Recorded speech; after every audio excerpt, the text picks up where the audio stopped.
They told me a runway couldn't just appear overnight on my 100-year-old family farm, but there it was, a sterile, gray gash of asphalt slicing through the heart of my pasture. My grandfather's land, my father's sweat, my own childhood memories all paved over. The crisp morning air, once filled with the scent of hay and earth, now reeked of tar and arrogance. It was the HOA, a newly formed committee of wealthy newcomers who saw my farm not as a legacy, but as a blemish on their pristine, gentrified landscape. They'd sent notices, of course, cleverly worded documents I'd dismissed as bureaucratic nonsense. I was just a simple farmer to them, a relic to be bulldozed. They saw overalls and dirt-stained hands. They never bothered to look closer. They never asked what I did before I came home to take over the farm. For years, I'd started my day at dawn, not in a field, but in a high-rise office overlooking Washington, D.C. As the director of the Federal Aviation Administration, I built a career on the intricate, unyielding laws of the sky. I wrote the very regulations they had just so flagrantly violated.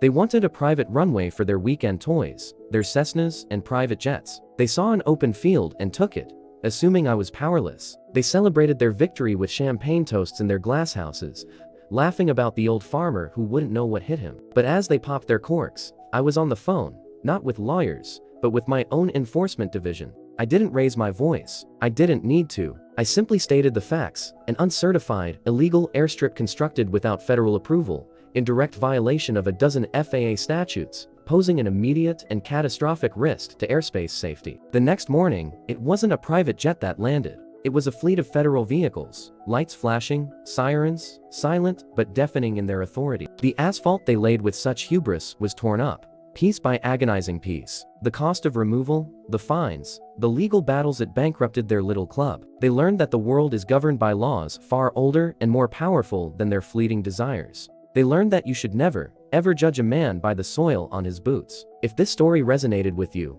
in that quiet place where justice and legacy meet, a simple like on this video would mean more than you know. Remember this: true power isn't about what you can build or take. It's about the quiet integrity you carry within you, waiting for the moment it's needed most. Thank you for listening.